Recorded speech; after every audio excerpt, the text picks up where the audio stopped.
Hello, my spooky friends. I'm John, and welcome to another episode of Dairyland Frights, the paranormal podcast that covers everything spooky, creepy, and mysterious in the Midwest and beyond.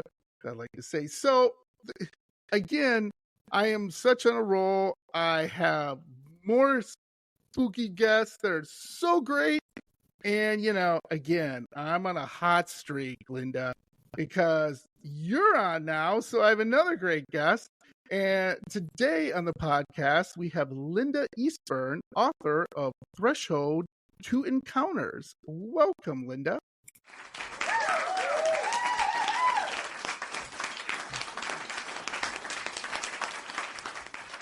Thank you. I'm glad to be here. Awesome. Thank you again for joining us. So, one of the things I was reading about, kind of your bio and everything, and if you can kind of, fill in the gaps. Obviously, you're an author, you're an investigator, and then you do speak at different functions and stuff like that. Let me ask you this. First question. What made you get interested in this? What inspired you to not only write the book, Threshold to Encounters, which I'll put all the links and everything up there when the episode comes out, so you can go and get Linda's book. But what inspired you to do this? Well, that's a good question. It's been a lot of years. Actually, it was back in the early 90s that I was introduced to a UFO research group. And at that time, I was working as a hypnotist. And it was a real popular time for people who thought they might have been abducted by aliens to have regressions and see maybe if they could remember something accurately from the state of hypnosis. So in this group I was in, one of the gentlemen there was also doing hypnosis, and he had an overflow. We had a flap of UFO activity over our area. And so he just had a enormous group of people that wanted to have hypnosis for that. So because I was doing this work as well, he was shuffling a lot of people my direction. So that kind of pulled me into the whole UFO community. And my book, Threshold to Encounters, talks about, aliens. It talks about various cryptids, otherwise as well, and as well as ghosts. But from the UFO research that I began to do, I started a group called the Midwest Research Society back in the 90s. And that built up to, I had 3 conferences on UFOs, along with other, kind of conspiracy theory things and paranormal stuff and things like that. Yeah. I also had a radio show and a TV show at that time, and I had a lot of guests on that talked about paranormal things, UFOs. I don't think at that time there was a lot of information about Bigfoot, however. I'd heard of Bigfoot, but I didn't know as much about it. It really wasn't until about a year and a half ago that I started my YouTube channel, and someone told me about a Bigfoot conference that was coming in my area. And I said, yeah, well, Bigfoot, whatever, I'll go see, if there might be someone there that I would be interested in. And sure enough, there was. Scott Nelson, the linguist who analyzed the Sierra sounds, was one of the guests at that conference. So I talked with him, and we set up a time I could go up to his neck of the woods, just 3 hours north of me, and spend a full day filming. I got 6 hours of filming. It came out on my YouTube channel as Bigfoot the Language and Bigfoot the Language Part 2. And from there, I got this wonderful group of followers about Bigfoot. And even though I didn't know a lot about it then, I certainly know a lot more about it today. 350 interviews later, So my original interest was in UFOs and paranormal things, and now Bigfoot. Excellent. So I'm going to back up here, because one of the biggest things with all my guests is part of the reason they get into the paranormal is because they've had paranormal experiences. Do you remember, Linda, and if you can't remember, that's okay, your first paranormal experience, and what age and what happened? Yeah, I wasn't that young. I mean, it wasn't like I was a person who, felt or saw ghosts or anything like that. And I didn't have my own UFO encounters or aliens or, no boogeyman, behind the door or anything like that in my childhood. I had a really curious childhood, however. I remember there was an incident where a woman was driving home from work, I believe it was. And I lived on a farm. I lived out in the country. So it was rare to have, anything terribly interesting that happened in that rural setting. But this woman was driving home and she saw some kind of a weird light, and she reported it to the news outlet. She reported it to the police. And so that was a big to do, in our neck of the woods, that there was this weird light happening. So I noticed even then I had a deep curiosity about what that was, what might have caused that. And, but it wasn't my personal experience. It was just something that was what happened. The first experience I had really didn't happen for many, many years. I was probably in my late 30s, and I was learning to do like remote viewing and intuitive things. And I really wasn't that sensitive to that sort of thing at that time, but a girlfriend of mine was. And we were just, at my home talking, and I happened to be sitting in the floor, and my back was to a corner wall in the living area. My husband was sitting on the sofa. She was sitting on a chair directly opposite of me. And then one of her friends was sitting on the sofa beside her. So there we were, just sitting there talking about a lot of paranormal activity. And suddenly I just kind of got this. I wouldn't say that it was really profound, but it was profound enough that I knew I was uncomfortable with something behind me, but I didn't know what it was. So eventually I said, I think I'm just going to get up and sit on the sofa because I don't feel comfortable with this. Well, my friend sitting across from me, she was really psychic and she could see things. She could see energy movement and she could see all kinds of things. So she did inform me at that time that she'd been noticing some real strong energy activity back there in that corner. I didn't think too much about it. It's like life goes on. But within a few days, I had a hypnosis session with a man that I did not know. He'd never been there before. He came to my home to do this session, but he was behaving really oddly. He was like, he walked in the house, and normally I would just direct them into that very same living area where I felt that unusual energy to do kind of an interview, and till they feel comfortable and I feel comfortable, we know what we're going for in the hypnotic session. Then we go back to my office and actually do the hypnosis. But not this time. No, he walked in. He didn't say a word. He did not go into the living area where I was directing him. He walked into my family room. He walked back to the sliding glass door and looked outside. And I'm thinking, okay, should I just exit and run now? Is this some kind of a weirdo? I don't know. Yeah, right. Is he safe? I don't know. So he makes his way back to the hall area where the living room is, just off the living room. And he crosses his arms and he looks over into that living area. Then he looks back at me and he said, I think my father used to live in this house. And he points to that very corner where I was feeling that uncomfortable activity. And my friend was seeing that energy movement. And he said he died right there. So it was at that point that I knew, this was real. I was really feeling something. My friend was really seeing something. It wasn't a ghost in that it didn't take form that we could see, but it was certainly an energy that was a residue of some sort that was right there in the very corner of that house. Now, after that, things kind of spiraled. They started unfolding. I became more and more aware, more intuitive about things. I continued to do the hypnosis. I remember one morning, it was a different house, but I remember one morning, I had a session that afternoon with a woman who felt like she had been abducted by aliens. She was coming with another researcher, and we were going to do hypnosis that afternoon. So that morning, I'm standing in my kitchen, and I keep looking over to the corner of the living room. There again, it was a different house, and I had kind of an opening in my kitchen where I could see through to that little living area.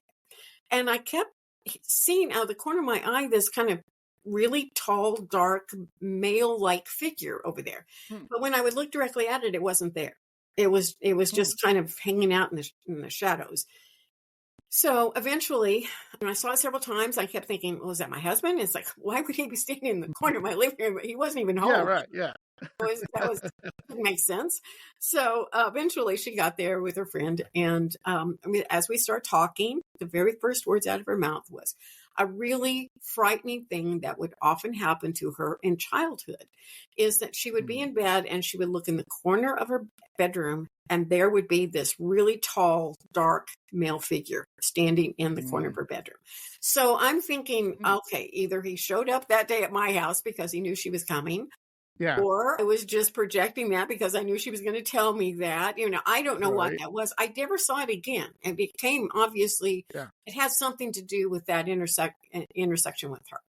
Now, as far as UFOs, early on in the early 90s, when I just got involved with that group, I Mhm. was at actually a relative's house. It was about 10 o'clock at night. And I was sitting in an automobile. This is way out in the country. There were no houses visible around there whatsoever. So I was Mm. sitting there waiting for my husband, who was in the garage talking with his family member. And it's dark. It's about 10 o'clock at night, like I said. And I'm looking across a field, and it's just an open pasture. And then Mm. just beyond that, there's a tree line that goes up. And then beyond that's another pasture. So I'm looking, and there's this orange light kind of above the trees. And I'm thinking, well, maybe that's an airplane that's going to go on over. I didn't have context with it really, other than I knew it was above the trees. So as I'm looking at it, it just stays stationary. And it's like 10 minutes, 15 minutes later, it's still there. It's just stationary. I think that's really odd, because that's not, it's not like a yard light.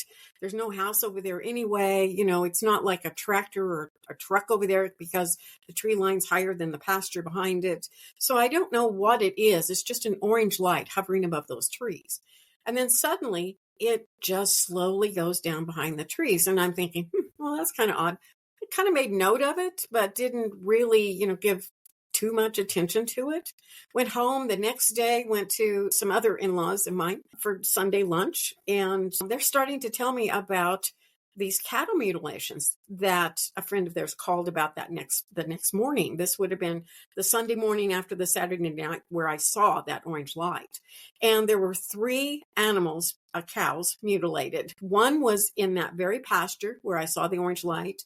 Another one was on the farm to its left, and another one on the farm to its right. And of course, they're not thinking aliens and, cattle Right. mutilations like that. They're thinking cults or something of that nature.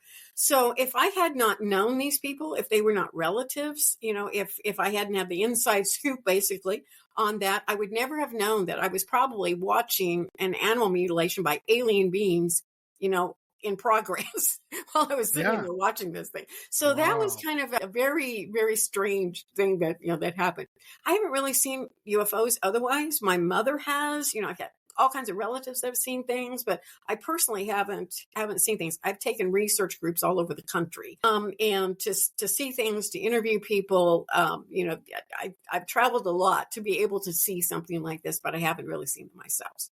So that's Yeah. kind of what got me started with that. The cryptid stuff much later. Have done some research in that. We did a movie called Byways of Bigfoot, and in that it was along the Niagara River. There were reports along the Niagara River, but honestly, Mm. when we started filming that, I thought we will do our best to try to find evidence, but I didn't think we would. And we did. We found a lot of footprints, trackways, a lot of strange tree breaks that were close to footprints, and just, a lot of things happening. And just recently we put out some boxes that would be very complicated for any other animal, probably besides Bigfoot, to open, because they had locks on them and would take, some real strategy to open them up. And I just found out the other day that those have all been opened, the things inside taken out. They're missing. So I think there's some activity there as well that was real close to a trackway we saw. And so, yeah, there's been a lot of evidence in that regard as well. But those were the things that I personally have been more involved with. But I certainly have done a Yeah. lot of research, taken a lot of reports, and gone on site a lot of places to see what's happening. Yeah, that's amazing. So like in your kind introduction in your book and kind of describing your book and everything, I mean, it says here, and correct me if I'm wrong, Linda, you drive this from 30 years of exploring encounters with Bigfoots, aliens, and ghosts, different incidents, and many investigations and interviews and like I said, experiences, and you share these, your stories and your theories about these, it says here, wildly extraordinary events. They And are. so let's start with this, because there's so much to talk about with this. But I'm gonna say, what was the first or what was the most extraordinary event that you can think of that just when it happened, you were like, wow, this is unbelievable. Well, I can tell you the things that have impacted me the most. Yeah. Yeah. When I was back in the 90s, I was just getting started, but I jumped in with both feet doing the regression work. And honestly, Sure. the very first regression I did of someone who felt like they had been abducted by aliens was Yeah. so frightening. I didn't know if I could bring her back. Most of the hypnosis I Hmm. was doing was pretty mild, past life Yeah. regressions. They were, helping people to concentrate, helping people to understand, something that they needed to remember, quit smoking, lose weight, the normal hypnosis stuff. So I Yeah. was kind of amazed that she had such a frightening experience. And it was so vivid and so real to her. So that was kind of an eye-opener moment for me. And hearing, that she had this encounter that she remembered slightly as a child. And then she starts unfolding in this hypnosis session of remember being abducted. She remembers a craft she went on. She remembers that they gave her instruction that she was to help people get on this craft when whatever was happening, that they were going to have to leave planet. So it's like she had this whole kind of like bizarre prophecy kind of thing of some kind of Armageddon or something that's coming up in the future. So that was kind of a little unnerving for me just to go Yeah. through that with her the very first time. I got used to Right. it quickly because a lot of people really do have some really profoundly frightening experiences when they feel like they've been abducted by an alien. The other thing that happened, and this is kind of a long story, it was kind of odd. I didn't use hypnosis for a lot of like deep seated evil mind control, bro. I didn't know Oh, much that's about, good. I didn't know much about the government mind control programs at that time. I knew nothing Yeah. about MK Ultra. That Yeah. just wasn't part of my world. I was a pretty innocent Okay. young girl. Yeah, Okay. Good. Good, Linda. got into a Because lot of now bizarre stuff. you're scaring me, Linda. You're gonna make me like pay your bills or something like that. John, pay my mortgage. Oh no. Yeah, no, Okay. I didn't really get into mind control like that. I was a pretty Okay. ethical person. But anyway, Good. other hypnosis courses, I taught Mhm. people, how to do the Mhm. same things I was doing. So there was a man that he was probably in his upper 50s, I would say, very well dressed, very intelligent. You could tell he was highly educated. Who ended up taking my class. Now, this was a far cry from the majority of the people that took my Mhm. classes. I had people like, truck drivers and waitresses, and I even had a stripper once that took my class, or just ordinary factory Right. workers, or, a secretary, or, sometimes people in the medical field would take it, but, they were just like ordinary Joes, would take my hypnosis course. This guy seemed a little bit of upper crust, just a little Mhm. bit Mhm. higher education, and just, didn't know for sure what he was doing there, but he seemed very, very, very interested in the class. I had an exceptionally large class at that time, so I was doing extra practice sessions on Sunday nights. And Mhm. oftentimes we'd have 2 or 3 people show up because they just wanted the extra work. So we were doing that on Sunday nights, and he would devotedly come to every class. He devotedly came Mhm. to every Sunday night. Well, this one Sunday night, he showed up, and he happened to be the only person that came to class that night. So it was just my husband and I and this guy.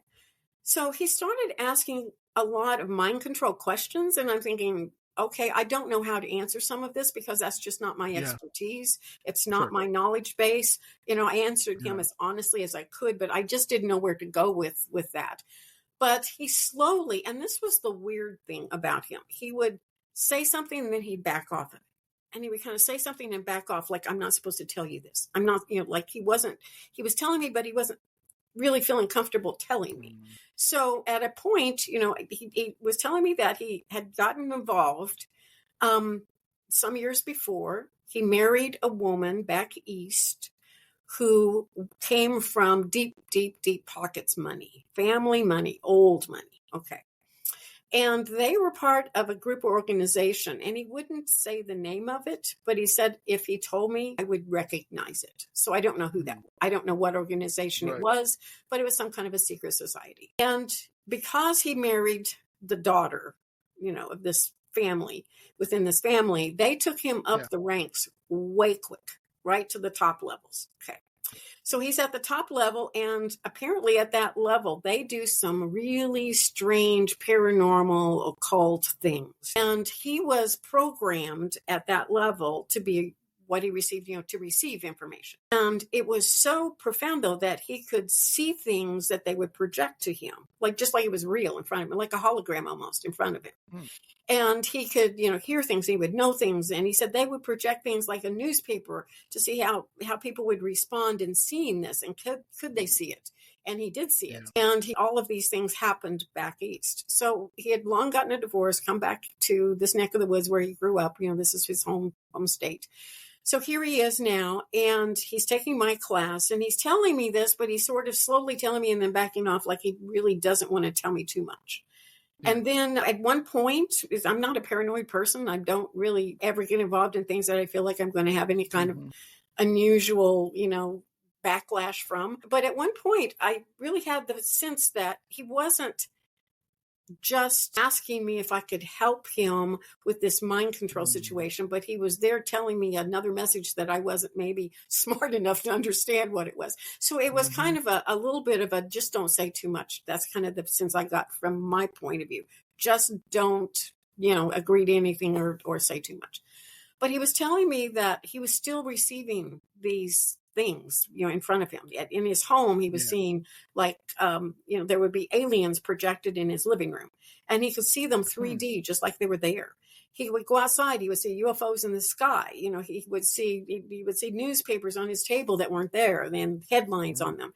He would hear prophetic information of things that were going to happen in the future. I mean, it was all of these things that started, just really closing in on him. And he said he wanted it to stop. And that was thus the questions about mind control and could I deprogram him, basically, was what he was asking for. I didn't feel like I had the expertise to do a lot with that. I could give him suggestions for that, but I didn't know for sure how to deprogram it on that, if it even was true. I didn't know for sure. Thought maybe he might be some kind of a plant and just trying to figure out what I knew. I didn't know for sure what his thoughts were. So he leaves that night. This was a Sunday night. And Tuesday was our regular class time. We were about halfway through a 12-week program. We've been meeting about 6 weeks or so. And Tuesday night, I wasn't feeling well. I asked my husband if he would call the students and ask him not to come that night because I just wasn't up to teaching class. He did. And when he called this man's number, which I, had talked to him at this number numerous times, he called him at this number. His phone was disconnected and this guy just disappeared off the face of the earth. No idea where he is, no idea what happened to him. He just never returned to class and he never contacted me again. So that was kind of one of those, I'm walking in eerie territory, but I don't even know for sure what kind of eerie territory I'm walking into, And then shortly thereafter, my phone was bugged and my mother, my sister, my niece, all of their phones were bugged and we were getting hang-up calls, at 4:00 in the morning. That was just strangeness, at the same time. Something was going on that had to do either with my family or had to do with me and something weird, that I don't know what their accomplishment may have just been intimidation. I don't know. But, the thing is, my family, my mom, my sister, my niece have had far more paranormal experiences than I personally have had. So I think that's really interesting. And I'm not sure, but I do know that black sedans show up wherever we are often, like we're being surveilled or something. So I don't know what's going on with that. But anyway. Yeah. Yeah. So do you feel, obviously you must be familiar with the Men in Black. Yeah. Do you feel that, because the Men in Black, when they've been described as, and maybe this is not what your experience, but they've been more described as like socially awkward, like they were asked questions in almost a robotic manner. But they've also been supposedly, according to certain reports by people and witnesses, have basically threatened people, say, this is what I'm telling you, do not get involved in this. If you do, things are going to happen. And according to these people, they get very, very frightened and they just back off from it. So do you think that was kind of an experience what you were having, or was that completely different? I don't know, because no one actually approached us and said, don't do that. The closest approach I had to anyone that might have been giving me a warning was this guy that showed up for the hypnosis class. But I did have a really weird, and this was more of a possibly a paranormal experience and possibly not. I'm not sure exactly, what caused it, but this was really weird. This was way back early on when I first started doing the hypnosis thing, and I realized that my phone was bugged. My mother called me one morning, and it was one of those conversations. This like, hi, how are you? Talk 10 minutes. We both know we're alive and well. Then we hang up. It was just one of those things. Yeah. But while we're talking, she said, I hear something on the phone. And it's like, her line is always a little wacko. So I didn't think much about it, but when we hung up, I heard something. So I hung on to the phone, and this was the old days when it was a landline connected to the walls in the 90s. Yeah. So I'm hanging on to the phone, and I could hear sounds. I hung on to that phone, or kept it, open for about 10 minutes, I would say 10 to 15 minutes. It was a long time because my arm was starting to hurt. I know that. Okay. But I kept hearing this sound through that whole time of click, click, click, like a tape recorder. And this would have been days of tape recorders. But also after listening to it for a time, I heard something that sounded like a metal chair on a concrete floor or tile floor, squeaks, kind of moving out. I heard heavy footsteps, about 5-6 steps. Then I heard a screech, kind of like a metal file cabinet or something, and then shut, and then heavy steps back, and that same chair sound on the floor, and then it would get quiet, other than the click, click, click. That would be all there was. And so I'm listening to this, for this length of time, and then all of a sudden there's this very distinct beep, and everything shut down. No sound at all, no beeps, no clicks, no movement in a room, nothing. So I'm like, this was like it was the day of the MUFON, the UFO group meeting. So I knew that, I'd be going to that night, but I'm thinking, okay, this is strangeness. I think it was a Monday night or something. So I hung up the phone, and it's like, okay, what do I do? Who do you tell? How do I figure out if my phone's back? This is a weird thing. So I called, remember the lady I talked about who was really pretty psychic that saw the energy moving behind me earlier? Well, she was a good friend of mine and very bright. So I called her and I told her about this. And she said, she read a lot of really well-searched mystery books. And she said, there is a number you can call. And back then you could, not today, but there's a number you can call. And if they give you your number back, your phone is not bugged. Okay. So I call that number, and it's really what linemen, they were working on lines, would use. They'd plug into a line, they'd call that number, and they would give them the call back. And that way they knew for sure they had the right line. That's the purpose of that. But if your phone was bugged, that wouldn't work. So I called, and I didn't get my number back. I got some other weird message. That was all I got. So I call, everybody I know and ask them, call this number, see if you get your number back. And they all got their number back but me. So I'm thinking, oh my gosh, is my phone bugged then? Of course, I just heard this open line. So, perhaps it is bugged.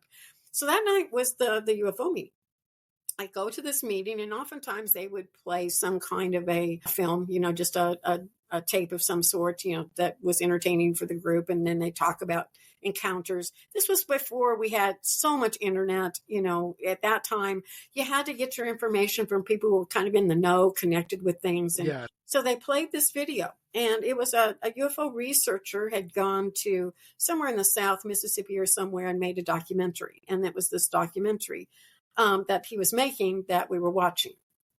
And it was weird because he took a crew with him to film, and they were all staying in a motel. Each of them had a separate room, and they had maybe 5 or 6 rooms. So as they were staying at this hotel, all of the rooms got a hang-up call starting around 12:15 at night. And then at 1:15 again, 2:15 again, 3:15, 4:15. Well, it was rather disturbing to them. But the next day they went down and talked with the switchboard. Nothing came through the switchboard. Not a single call, they said, came through the switchboard. It was weird. So I go home that night. Remember, I just had that call that morning that the line was open, and I didn't know, if my phone was bugged or not, but whatever. So I come home from this meeting, hearing this video, and go to sleep. 1:15, I get a hang-up call. 2:15, I get a hang-up call. 3:15, I get a hang-up call. So I'm thinking, okay, this is weird because I just heard this very same thing happening from a researcher that went to Mississippi and did this, and now I'm getting this too. Right. And I'm thinking, why? It may be an intimidation process. Do I know something more than I know? Sure. I am finding out a lot about UFOs through the regressions that I'm doing. I'm taking reports by then. Later on, I became a mega researcher, did conferences, spoke at conferences, traveled all over and things like that. I still don't know what's going on, nor have I, got any conclusions about a lot of things. Right. But certainly I didn't feel like I was like a mega threat, but maybe I was more, maybe they just wanted me to get out of the whole process. I'm not sure. But that could have been a paranormal activity as well. Because those hang-up calls can sometimes actually be generated by something outside of an actual phone call. Right. So let me ask you this. How do you feel now about the recent, UFO revelations in the press? You know what I mean? Because we've been told, and now we have from legitimate Air Force pilots, military personnel going, yep, they're here. How does that make you feel? Well, I'm glad there's more public awareness of it, certainly. And I think it's about time, someone says something. I am a little leery, I guess, if all information that comes out is legit. I don't know for sure. I don't know. I believe something is very real about UFOs, certainly. I think that could also be a lot of things that are happening that, like the gentleman told me about mind control, that are projections. Yeah. And I know they have technology now. I've just recently learned of all the technology that's been available since the 1960s, where you can't tell the difference between a projection into your mind and something that's actually real in 3D out there. And, the people that I have talked to and interviewed on UFOs, since I haven't had an alien encounter myself, I remember this one woman, and it was really interesting. It was a lot like the Bigfoot experiences that I've heard about too. They have a lot of similarities. But she had a lot of activity happening. Her family had a lot of UFO activity happening. Much later in life, they didn't expect to have this, but they did have a lot of alien encounter things. And she was not a happy camper about that. It kind of disrupted the peacefulness of her life. But one day she would walk over to a neighbor's house, and they lived in two houses side by side, lots of yard between the two, lots of trees, and it was a beautiful setting. But she'd walked over there to borrow something, and on her way back, she said it was like she just stepped through a wall. Suddenly she was there, and there was a spacecraft, and there were little alien beings walking all over her yard, and she's like totally calm, totally normal. Only it was like she was almost in a daze. She wasn't responding emotionally to it at all. She was just observing everything, which wasn't her character at all. She was a rather hyper person. So suddenly that all blanks out. And then she's like, okay, now she's hysterical because little alien beings are walking around her yard, and she wants to know what this stopped and all this sort of thing, So what was that? I mean, what is it when something can just turn on and turn off that quickly? Now, another friend of mine is researching in an area where they feel like there's a portal in this field. And they said that they two guys deliberately walked inside this area that they can only see it through like night vision or infrared. They can see this portal through infrared, and it's always in this field in a certain place. These two guys walked into it just to experience it, and they said it was like walking through a wall. And then suddenly when you get in there, everything is different. They can't see the stars, they can't see the trees around them, they can't, the ground is different, where they had tall grass outside, now it's just flat. So they're in a completely different environment, and they said it was like walking through jello. It was really dense, and they didn't stay in there long because they didn't know what might physically happen to them, so they came back out of that portal. But it was very similar, and they were hunting for Bigfoot actually out there and found this portal. So that was kind of weird. But I don't know what's happening. I don't know if that's a projection by the aliens, by the UFOs, by Bigfoot. I don't know. Or is it just that we have these certain thresholds? And my book talks a lot about this. These thresholds where we can, suddenly we're in this other world, like, place. Yeah. That's very different than where we are normally when we're in our normal conscious mind.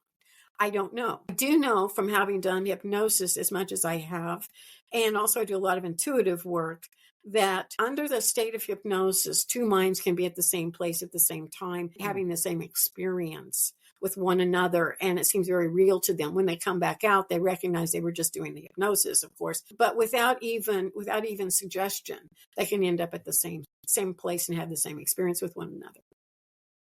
Wow. That's Mind to truly mind. amazing. Yeah. That's truly amazing, because again,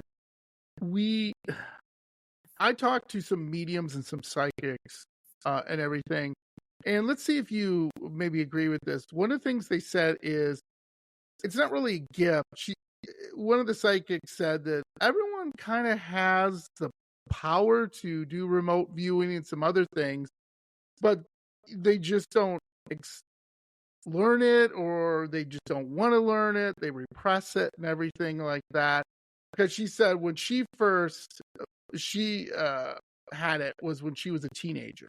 Like she would walk into high school and she just, all this emotion would come down on her. Like she could feel what people are thinking and sense what they're thinking, and it's in her mind. And eventually she just came out to her parents and just said, look, I'm sensitive. I can feel all this stuff. I know you probably think I'm crazy or whatever, but this is the way I feel. And now, now that she goes out on paranormal investigations and everything like that, she can kind of deal with that and help people understand how to use their skills. Do you believe people have that innately and they just need to have it come out some way? Yeah. As a matter of fact, at the remote viewers, the original remote viewers who created that name, actually, Ingo Swann and some others, at the Research Institute in California, they actually were able to test that and prove that it was a learnable skill. And so I teach that. I teach people how to use that as a learnable skill. I worked for a lot of years as a health intuitive, and I now practiced a lot in things that were very safe because I'm a very, there again, ethical and honorable person, But yeah, everyone can do it. Now, there is and if you study physics, it will explain a lot of these things, that we experience. But there are other worlds, there are other dimensions out there. I think a lot of these UFOs and even ghosts and Bigfoot and things like that might be coming and going from these various levels, these various dimensions. But if you learn how, you can train your mind to be aware of these places and these things, not just through hypnosis, but just through, remote viewing process or whatever. Yeah, I think everyone has the capacity. I think it's a learnable skill. I think some people will probably be naturally better at it than others, but anyone can do at least to some degree of it. Those remote viewers in the military, though, oh my gosh, they were able to draw entire locations and facilities and tell you exactly your numbers on things. And I mean, they were good. They were fantastic. I can do some of that, but not to that degree. For one thing, I can't draw, but I can get elements of a lot of things. I started that. Actually, I was at a UFO conference when I first heard about remote viewing, and I had been, studying this intuitive development and, going into these deeper levels, but it was all kind of a spiritual sort of process. And, it wasn't really about drawing something that's actually physical or seeing something, like a building, none of that. So when I came home from that conference, I thought, hey, I want to learn how to do that, but I didn't know how, but I knew I could put myself under hypnosis and try. So I did that, and I picked a number out of the phone book because those were days when we actually had phone books, remember? And I hear you. And if there was a phone book, then there has to be a house there, for a phone to be in.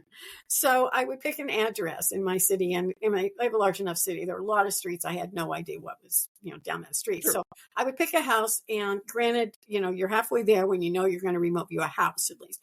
But I asked for, a description of it, color of the roof, what kind of style of the house is, give me a full description of it. So the first time I tried it, I went in and I said, I want to be in the middle of the road, just looking straight at the house. And that's the visual I want. Well, the first thing I saw was a baby blue colored house, but every part of my body knew, no, that's not right. X that out. Don't go there. Don't go there. So I put that aside and I thought, okay, this is my first trial run. So I read the address again, put myself back into hypnosis, read the address again. And I went into it. I was really close, like that close to the house. I could see the runs in the paint, and it looked like white paint, I believe it was. The roof was black, It's a black roof. It was a Mm. small one-car garage ranch style home with a little porch with a metal railing at the edge of the porch. And it had that old green grass that people used to put on their porches a lot. It had one tree in the yard, very well placed in the middle of the yard. And that's what I saw. Later that day, I drove by. The baby blue colored house was right next door. So I was close, but I wasn't quite there, but I knew it wasn't right. And I got everything right, except I transposed the garage, which is easy to do. It was on the left instead of the right. And the color of the house was a very, very pale gray, I believe, instead of the white that I saw. So I started practicing that. And after a time, I realized, hey, I'm pretty good at it. I was getting a lot of things right. Yeah. Those houses were, and it got to the point where it's like, okay, I've got to make this harder for myself. So I started asking myself to identify one thing at this house that no other house would probably have it. And I would see a blue tarped boat in the backyard on the right side, or I would see some kind of a weird bath or a box of some sort or some kind of weird landscaping, or, I'd see a sidewalk out of character going off to nowhere or something. It's just weird things like that I knew when I drove by. That is definitely the house I had remote viewed. So I think everyone can do it. I can tell you, it took me several years to learn how to be that receptive. You have to do it. And that's the thing a lot of people don't want to put in the time, or they don't see the value of it. But I can tell you, because I have used this so many times in so many ways. It can be a safeguard. It can be a wonderful thing, but I've used it in business. I'm a real estate investor. And this was just a phenomenal moment that happened to me in real estate investing. It was just knowing the future. But my husband and I, we bought houses and we rented them or sold them or whatever. And there was this huge farm. It was like a 222 acre place that had an 8,000 square foot home. It was like a mansion type home, 3 stories, big, long driveway, gated, place. And it was like a bunch of outbuildings and a swimming pool. And it was just, like, wow. So unusual for my neck of the woods, in Missouri. This was also back in the 90s. Okay, so I've been doing intuitive stuff for a while. And so they were going to auction this. The guy had gotten in some financial trouble and some legal trouble maybe too. But anyway, his house was up for auction. So we went to preview it about 3 weeks prior to the day of the auction. And we're just driving, over the land. We'd already looked at the house and the buildings, and we're just driving over the land. And all of a sudden, I just got this intuitive impression. This is going to sell for $300,000. And my husband looks at me and says, if this sells for $300,000, we need to be buying it. All right. This is another weird thing that happened. Now, I teach people how to do this today, to know the future, to see things, and to kind of make all of these things kind of mold together. But we had 3 weeks to come up with a loan. We didn't have $300,000 sitting in the bank. It's just like, right. This house should be selling for $1 million. It had sold for something like that, several times. So it's like, okay, we contacted a bank and we knew the down payment we had to generate in order to purchase this house. And because you have to pay cash. If you're going to buy a house at auction, you have to pay cash. So we knew what we needed. It's like, well, how are we going to come up with that? Even the down payment was going to be a real stretch. We got 2 calls that week from 2 different people that wanted to purchase 2 of our properties, pay cash for them. They knew nothing about this, by the way. Okay. And could close within a week because they had cash to pay. And we got that close. And you know what? It was the exact amount of money we needed for the down payment on the $300,000. Now, the next obstacle, of course, is this is worth way more than this. How in the world is it going to sell for $300,000? I mean, there are going to be a lot of people there. The place was crowded. I mean, it was just, it was unreal. It was like only a few people were bidding, but there were a lot of people there. And it comes up to the point, and my husband, bids the $300,000 at the, auction bid. Within a very short period of time, the auctioneer looks at this and says, sold. We got it for $300,000. Now, that is a form of remote viewing, but it's kind of a past, present, future remote viewing. So if you know what's coming up in the future, you can be prepared for it. So those opportunities that happen, you're going to be able to follow through with them. Sure. That's a different kind of remote viewing than most people I know use, but that's something I have used ever since I got into the intuitive portion of my life, and it's something I definitely use. I think that future and all of those things are just sitting there waiting for us to I call it the silver platter of opportunity. When you ask for something, voila, there it is, so it's kind of fun. Yeah, that's an amazing story. I love that. I've never heard anything like that Oh, it before. I've happened heard, over and over and over with me. It still does. I mean, it still does. Even with wow. the Bigfoot YouTube thing, that was a piece of information that came to me through somebody else that said, by the way, this is brought to you by Bigfoot. I wouldn't even that conference that I interviewed, my first UFO interview. It would Yeah, never have been on my radar. Never been on my radar. I wouldn't be sitting here talking to you right now if that had not happened, because my YouTube channel, it was just not, it wasn't very, popular. But that just put me on everybody's radar that was interested in cryptids. So, it's that's, just one of those things that it just lays itself out. oh, wow. That's great. I love to hear stories like that. So before we get to cryptids here, though, I have to ask this question, and this is something I guess it's really hard because, like, what do aliens want, Linda? And what do you think their end game is? Like, That's a really good question. First of all, I don't know that they're extraterrestrial. They may be, but I mm, think they're probably a part of the fabric of Earth, that they're just part mm, of, or the universe, maybe I should say. okay, So I think they're just kind of part of this whole thing. Now, a lot of people think or believe they're travelers in time, and I think they very likely might be. I think they might yeah, be kind of watchers over us because we do crazy things as humans. We're a little self-destructive here on this right, planet. So if right, they are, they may be trying to keep us from doing totally becoming extinct. So, they might be doing that. I don't know. But now I wouldn't say that all of them have that kind of goodwill. I've heard some mm, really horrific, stories that people have mm, firsthand, doing the hypnosis work with people who've been abducted. And, yeah, it's the fear of a person that's being abducted, or it's really bad intent that these beings have toward us. So I would be cautious. I haven't seen one. I haven't had an encounter with one. Well, I take that back. In a remote viewing session, I have seen them. There was a time when, and I think that they may have purely a financial or mm, a productive, want us to be their slaves or something. I don't know. Or right, they might want minerals from Earth. But I remember a long time ago, I was doing these and I had an intuitive night at my house. It was just free. Lots of people would show up and they could ask one question. They'd write it down on a 3x5 card. I would shuffle the questions. I might have 5 or 6 questions. I didn't know mm, who wrote the question nor what the question was. I just put 4 digits yeah, on the back and I go in and sure, see what kind of answer I got. And this one night I did that, and there were 4 things I drew immediately when I came out. I drew an arch, kind of looked like McDonald's arch.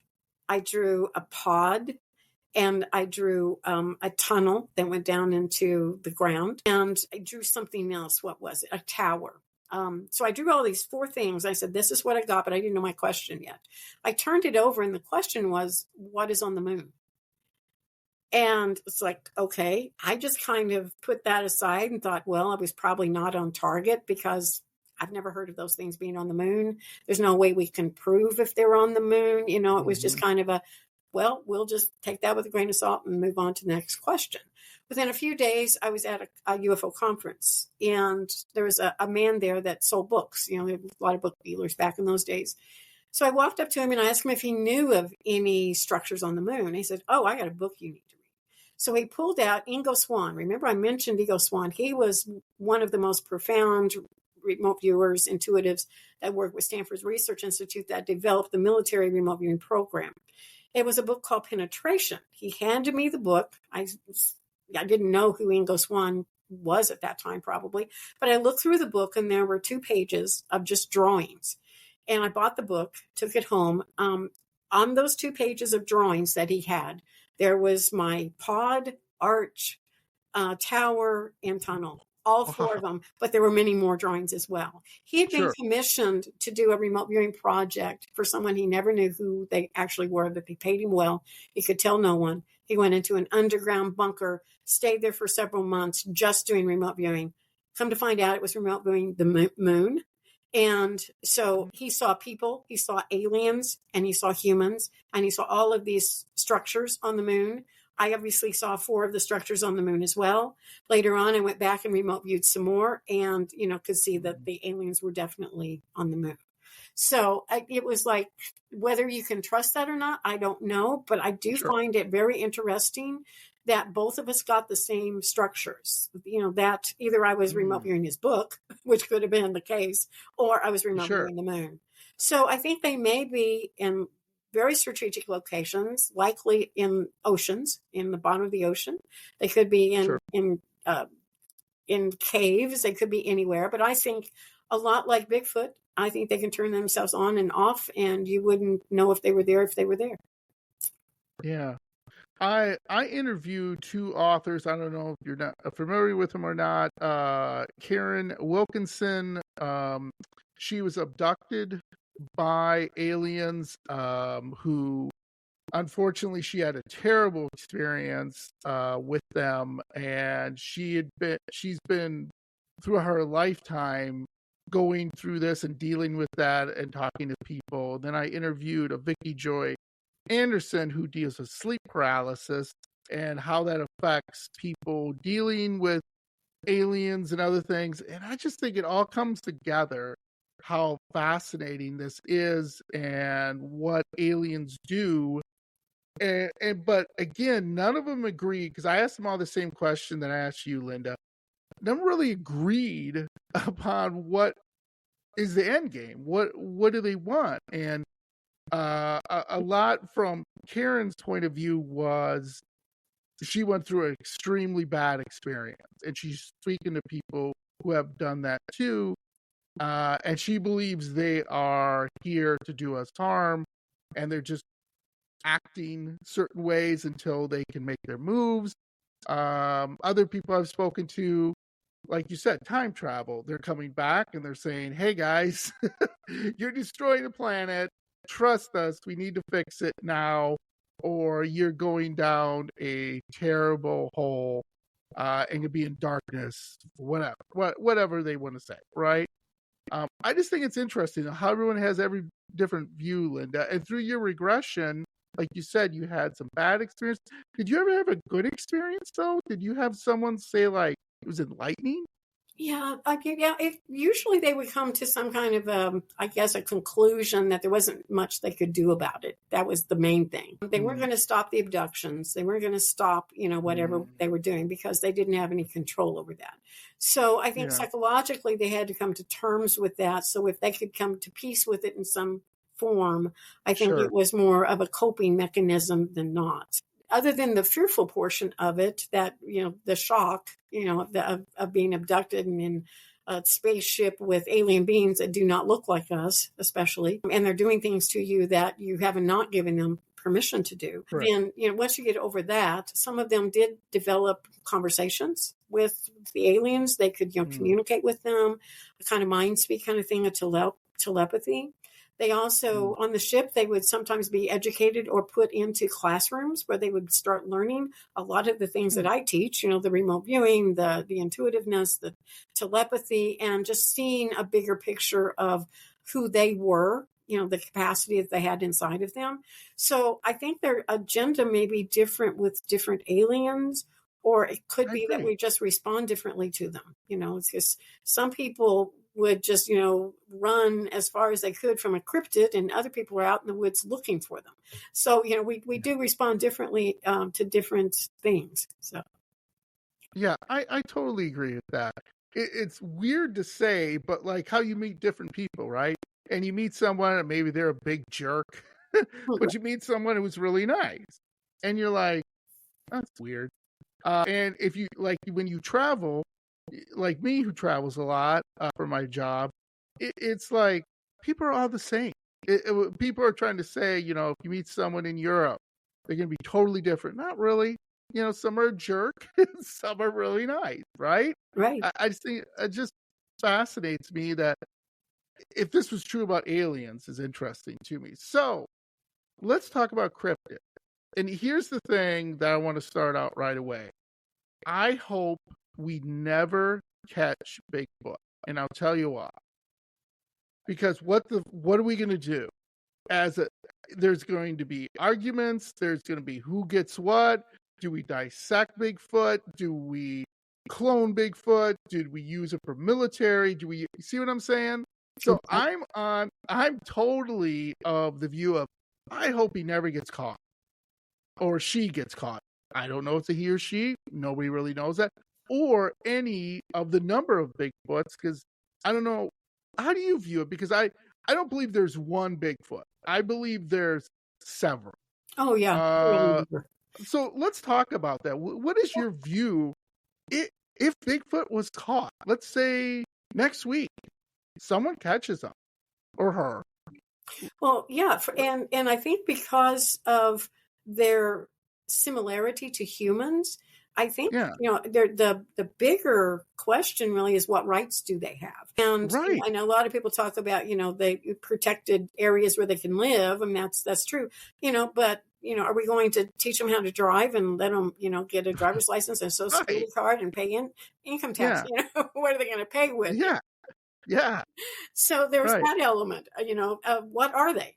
What are they and who are they? Now, some people think they're more of the fairy realm and come and go, and they may, because, they kind of disappear a lot, but that may just be their expertise in not actually getting caught. They can blend in with the woods and things, and they can stop moving to the point where we can't detect them. They just stand still.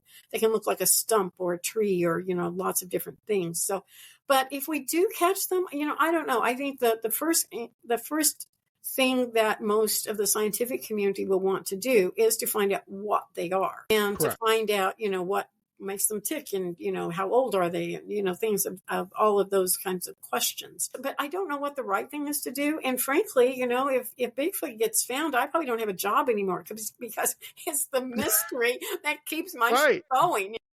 You and a lot of people. So not that I'm saying I wouldn't want, all the answers that people are looking for to be answered by any means. But honestly, I think that it's been this long. I think they've been here forever.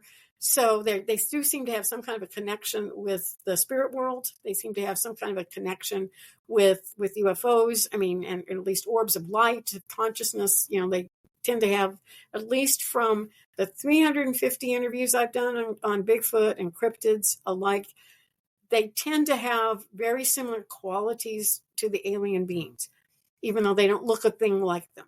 So I'm going to say they have some kind of paranormal aspect to them, possibly. So if that's the case, we may never, ever, ever capture one, even though it is suspected that alien beings have been, bodies of alien beings have been captured and communicate with, and such as that. That hasn't been strongly revealed at this point in time. And I'm not sure we know exactly what they are either. I don't know what will happen, but I think our first indication would be to just cut them apart and figure it out, Right.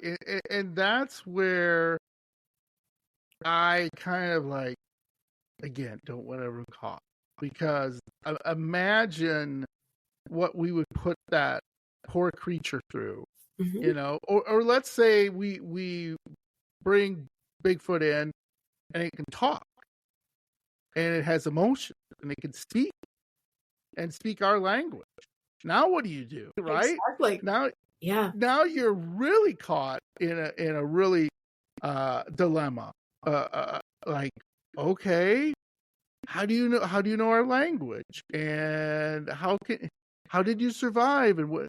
There's just, I don't know. I mean, I don't know. I just feel that's a very, very difficult thing for any one person or any one nation to do, because, like I said, all the other parts of the world are going to be like, hey, we want it too, right? Right. They're going to want people from Russia, people from Europe, people from Scandinavia, people from Canada, people from all over the world are going to want to descend upon the United States and be like, hey, now we want it. We want to check it out and see what this is. True. And there have been so many people that have seen them, and they live fairly close into environments where people live. I mean, some people think we're only in the deep, deep, deep woods, but they're really not. No. When we made byways of Bigfoot, we were along the Niagara River. It's it's not heavily populated there, but it's somewhat populated. And there have been numerous reports right where we were filming, numerous reports of sightings. Even we didn't see one, but we saw evidence of them. But there have been people that have seen them, and they live among us. But they are so much not detectable most of the time. Right. So where do you think the relation is between, you talk about the paranormal, but what do you think the relation is, if any, with aliens? Well, I can only go by the stories I've heard, and Okay. one case, there was a UFO sighting that was reported by many people. And from that craft that was in the sky, there at the same time, they saw several Bigfoot below this craft. Another Mm, case that I worked with, this guy had made friends with Bigfoot somewhat. They'd let him see them. And it was in a mm, mountainous area, and he would often go out there, and, he knew they were around, and they knew he was around, and it was all okay. So this one day he was walking in this mountainous area, and he saw a log over the road, and he knew that was a kind of a warning sign. And he's thinking, yeah. wonder what's going on. So he went back home, got his son and another researcher, and they decided to go out that night and just kind of observe. So they parked, they walked up a hill, and they just sat there, and as it got dark, and of course, Bigfoot has a lot of eye shine. Some debate whether it's actually eye shine, because it doesn't seem to be a reflection. It seems to be a light that shines directly from their eyes. But there were 12 Mm, pair of eye shine down by their vehicle. Okay. And it's pitch dark. They're wow. just seeing them down there, but they could see it clearly, and they counted 12 pair. And as they're sitting there just observing them, suddenly there is this huge ball of, he likened it to a UFO. It was a light that was just swooping very fast down into the valley below where they were. And all of a sudden, it lands in the valley. They can see the light below. All 12 of the Bigfoot eyeshine turn around and go stomping down as fast as they could. And it sounded like a herd of elephants, running down there to meet up with this UFO that was in the valley. Now, were they just curious? Was it a meetup where they had planned it? What was the connection between them? I don't know, but that seems like a very odd story. I can say that I haven't heard a large number of cases where Bigfoot and UFOs are seen at the same time, but I can say that there are a lot of cases where if someone sees a Bigfoot, they've also seen a UFO at some point in time. And the orbs are definitely around Bigfoot. I mean, they're any place where they're searching for Bigfoot in the woods, there are these intelligent orbs that tend to move around them as well. And in the Sierra Sounds, Ron Moorhead, up in the Sierra Mountains, that got the Sierra Sounds recorded back in the 70s. He has seen a rod of light, and I've heard that reported several times as well. A rod of light that moved through the trees. It seemed to be very intelligent. It seemed to know exactly where it was going. So Mm, what is that? I don't know. It's not really a UFO, mm, even though he also saw a very dark blue UFO that was as large as they could see the sky above them at the Sierra Sounds camp. And so, there are reports where Bigfoot is. There's also unusual activity, some very unusual paranormal-like activity. Portals have been reported a lot around Bigfoot and UFOs. There was this one Bigfoot that seemed to just walk right out of a tree. That was just a weird thing. Now, we're human, and our five senses can be deceived relatively right. easily. So we have to be cautious. And I take everyone's account at face value because I don't have anything to counter it with. So if you hear enough stories of the same incidents over and over, though, in different parts of the country or the world even, and they're very similar, then we can maybe think that they have some accuracy about them, at least. But portals are one thing. The UFOs, the lights, definitely the orbs are around cryptids and also around UFOs. So and almost as if it's a consciousness that's traveling with them Mm, or is them. One person said that, they'll see an orb and then poof, a flash of light and there's a Bigfoot, like as if it's the same thing, but I don't know. yeah. That's really, really interesting to me. The other thing that really interests me, Linda, is maybe you didn't have this in your book, but every state has a cryptid. Mm-hmm. What whether it be in lakes, whether it be in the forest. For example, in Wisconsin, we have a number of them, Mm-hmm. but the most famous one is the Beast of Bray Road, which is like a werewolf. And there has been several encounters with this beast, documentaries written about it and everything. It's very elusive, like Bigfoot. And people have seen it. Also, we have a goat man Mhm. that people have had interesting stories about too. One of my favorite ones is about someone who was basically the guy who picks up roadkill. He was, driving down, and Wisconsin, like Missouri, has a lot of back roads and a lot of, areas that are very secluded. And he said he was got a deer carcass and he threw it in the back and was about to take off. And all of a sudden, something jumped into the back of his vehicle and made like a growling noise. And he looked back and he saw what he believed to be look like a man with the face of a goat grab it and take off. Have you ever had stories like that told to you, and are they in the book? Yeah. I don't know if I have a particular story about the deer being caught or taken, Yeah, but yes, yeah, definitely I've done interviews with people that had a deer either in a vehicle or they've just done the kill and Bigfoot standing there and they understand, back off, let him have it. And they do, right. because, it's like almost like they think that's their territory or somehow they belong, that the Mhm, deer belongs to them. But they're not going to mhm. challenge them. I mean, Bigfoot's a pretty big, Ye- ferocious, strong Right, right. body, so they don't usually challenge them. And then I have other stories where the cryptids are on their property all the time and they kind of have an agreement. They let them stay there and everything's fine, and sometimes they get really, really close. Like this one person had a greenhouse, and some of the juveniles would come up and get inside the greenhouse at night and take plants or whatever they Hmm. wanted and leave. As a matter of fact, one of them even got a picture from a camera that kind of from the greenhouse, where this Bigfoot was like squished right up against the window of the Yeah, greenhouse. And yeah. it was pretty clear. It was actually a pretty clear vision of it. So you have those that tend to have, compatible Mhm. relationships with them, even though, if you never know what they might do if they were challenged in some way that wasn't compatible. But for the most part, they can live peacefully together. I haven't heard too many horrific stories about Bigfoot per se harming someone. Now, Dogman's a Yeah, different story. And there are others, that seem to have some kind of yeah, deep evil intent toward humans, but Bigfoot, I haven't heard a yeah, lot of those. yeah. And that's a good thing. I just did a episode on Momo. That is in Missouri. It has very similar features to Bigfoot. Are you familiar with that? Have you ever heard stories about it? I have, yeah. I think it probably was a Bigfoot, and yeah, and they got tired of trying to convince people it was real. Of course, I tried to do an interview with some of them up that way, but they've really taken to sheltering and not talking about it much. I think it was ahead of its time. Yes, yes. The story that I was reading, there was a lot of like, I don't know, things you could debunk for better, for better. Like, okay, well, now you saw this, and I thought, to me, it sounded like a bear. That somebody mistaken, because sometimes the bear stands up and you're seeing it from a far distance, and maybe there's something you're not seeing, trick of the light, like you said.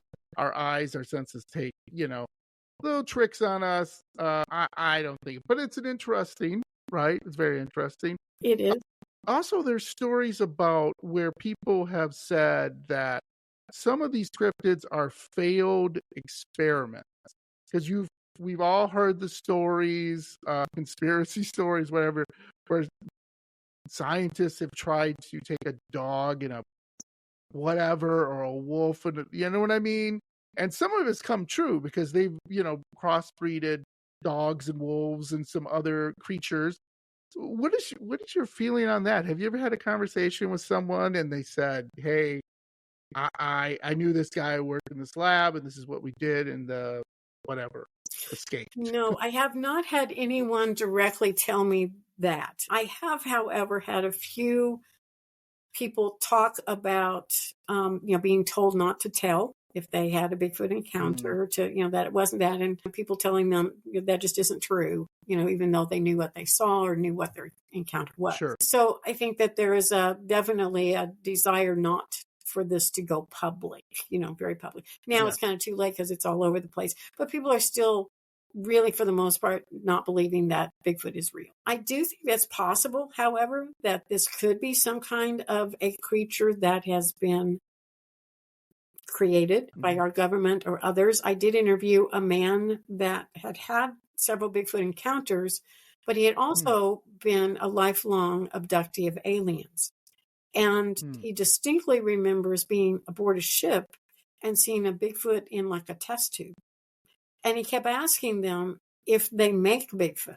And they said, no, they didn't make Bigfoot, but there was a Bigfoot in a test tube. Like it was, experimenting with that somehow. So could it be, some kind of a joint effort of a creature that could maybe, withstand all kinds of changes on Earth, and they've unleashed it and it's gotten out of control because it's everywhere at this particular time. Even though people don't see it real often, it's still seen. There are many, many reports these days of Bigfoot, and probably they've seen them for years. They just did not have a place to report or didn't really want to get involved or invested in reporting. But I think they very well could be a creation of some sort by the scientific community. We don't know what they are yet, so it's hard to say. Right. Absolutely. And I totally agree with that, especially with the urban sprawl, where there's more reports because we're kind of going into their areas. True. And, that's why I think there's a lot more reports and a lot more. Fortunately, there hasn't been anything terrible happen, at least that we know. And if it's something happened, I think you'd probably want to bury that very quickly, but eventually it would come out. So before we wrap up here, Linda, you've been amazing. I could talk to you for hours. This would have been one of my favorite episodes because you have so much great stuff to share. So let me ask you this. With people get your book and they read Threshold to Encounters, what do you want them to get out of the book? Is there anything you want them to get out of the book, or is there any anything you wanted to share about your book? Well, I think the book talks about the connections between aliens, Bigfoot, and even ghost encounters, which I've done a lot of the ghost paranormal research as well. But I just see so many similarities between them. So they're going to get that connection if they read the book. But then also, there are so many other possibilities of what we might be dealing with. A lot of the UFO community doesn't do Bigfoot research, and the ghost community doesn't do UFO research. So there are so many things that are missing between the three connections. But also, there is, as we have talked about, the projections that might be there, the holograms that exist in the world. There's also projections just mind to mind, and the reality that's in our inner world, since I have dealt with that significantly through both hypnosis and intuitive work, remote viewing work. There's a whole world that always understand that we're part of. So I think there's a whole big, vast universe out there that we're just maybe waking up to some of this. So the book does talk about that. It talks about some of the possibilities of things that people may not be thinking about. Yeah, I love that. And I will put all the links in the episodes for my spooky friends here to check out. And please get Linda's book. Please support Linda any way you can, because I think what's really great about this is it challenged you to think of things maybe you haven't thought about. And with Linda's great experience and all her investigations and over 30 years, you're going to get a lot. And we just scratched the surface. And maybe I can if Linda would like to back on sometime, we can talk about more, because I'm sure we skip some things, we could just do in this little bit of time we have.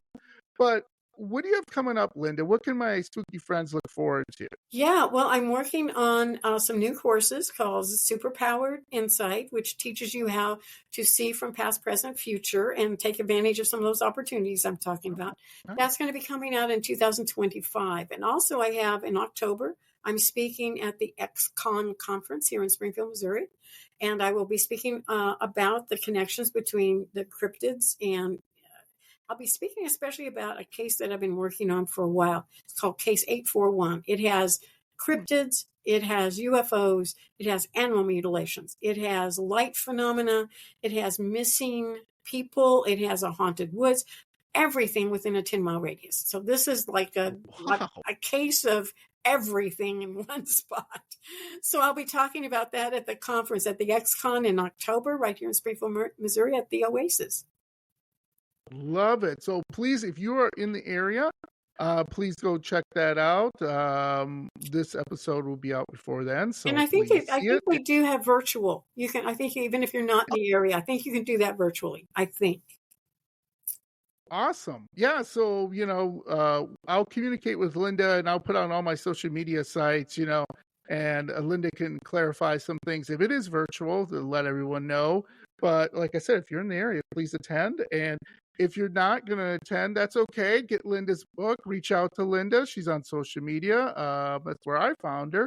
And this has been, like I said, one of my favorite episodes because Linda is just so amazing. And hopefully Linda could come back on some time. We could talk a little bit more about, we even talked about things like hollow earth. We haven't talked about portals. We haven't talked about, there's so much. I love it.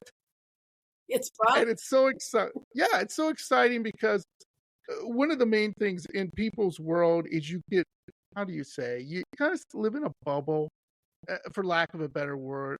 And you don't like get out of your bubble sometimes and like look at everything that's out there and things we do know and don't know. Is just, it's not even close. I mean, we even like oceans and forests and it's just man, it's so much and it's so awesome. That's why you got to get out. When I tell my spooky friends, get out, go to conferences, meet people, network, get Linda's book, read about it. Maybe there's something in there that will fascinate you, that you want to be like, hey, I'm going to try this, and that's great, right, Linda? Yes. The more the better. Yes, absolutely. Absolutely. Well, again, thank you so much, Linda. You were awesome. Like I said, I'd love to have you back on sometime, talk about more stuff. But in the meantime, like I said, get Linda's book. When this episode comes out, show where Linda's going to be, at the conference, and hopefully it's virtual. So if you can't make it, you can do virtual. So again, thank you so much, Linda, for taking time out, and I really appreciate it. And thank you again for everything. This was amazing. Thank you. I enjoyed it very much. Thanks, Linda. Have a good one. You too. Bye-bye. Bye.